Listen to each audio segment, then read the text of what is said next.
Alright, so this tech tip is very simple. It's going to cost you less than $4, and I think you're going to really like it if you want to shoot in the evenings or even at night.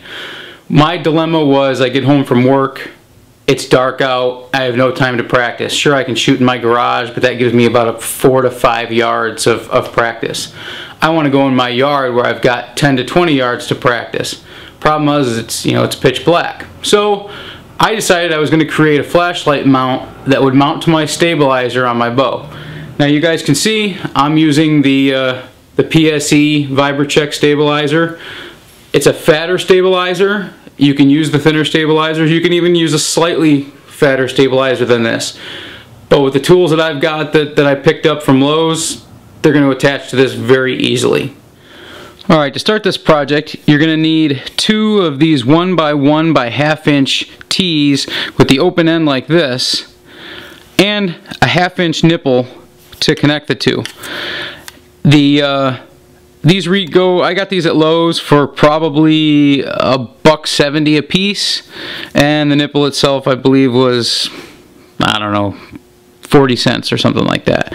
So altogether this project is going to cost you anywhere from $4 to maybe $8 if you go on the high end. This cost me literally $3.75. Basically all you're going to do is you're going to take the open end here and you're going to insert the nipple in here. Now when you put the nipple in the one end, make it go about halfway till it's finger tight, and then it's going to stop. It's going to lock on pretty well. Now, you can use thread lock and stuff like that. I would say don't do that just yet. Once you get these starting to tighten on, it's going to lock on there pretty tight.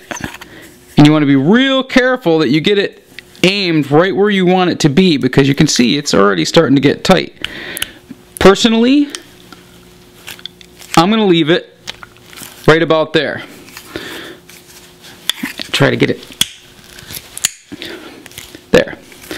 So now you can see end over end, this is going to lock onto my stabilizer right here, and I can put my flashlight in here. Now you can rotate this back and forth a little bit. You don't have much play, but with the flashlight in there you'll have a little bit more leverage. Now as you'll see, my dilemma with getting the flashlight to mount in here is I needed something, either a fatter flashlight, which I wasn't going to buy, or something that would actually hold this in here without using a tape. I didn't want to have any glue or sticky residue. So I came up with using an inner tube from a bicycle tire. I had a couple of flats that I had over the last year and decided I was going to keep those tubes in case I needed them for something. So I cut about 15 inches of tubing that will wrap around the flashlight and be able to mount inside here.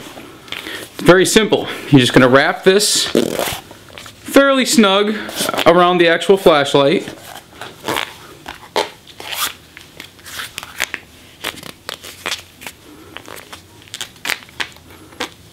Okay, there you have it. You're going to take your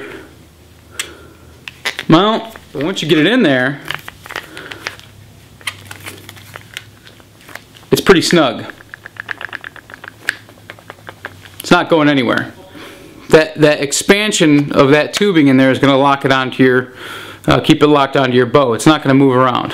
Okay, and then this part you can see is going to mount right to the stabilizer.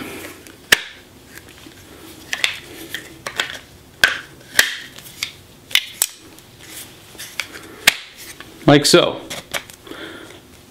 Now I've got mine at a little bit of an angle so that when I'm practicing I can stretch my finger out and it's not going to get in the way. Now the great thing about this is it will slide around. For me, instead of just mounting this onto something to have a light shining, I wanted to have it move if I had a couple of different targets, and it helped me out in the long run.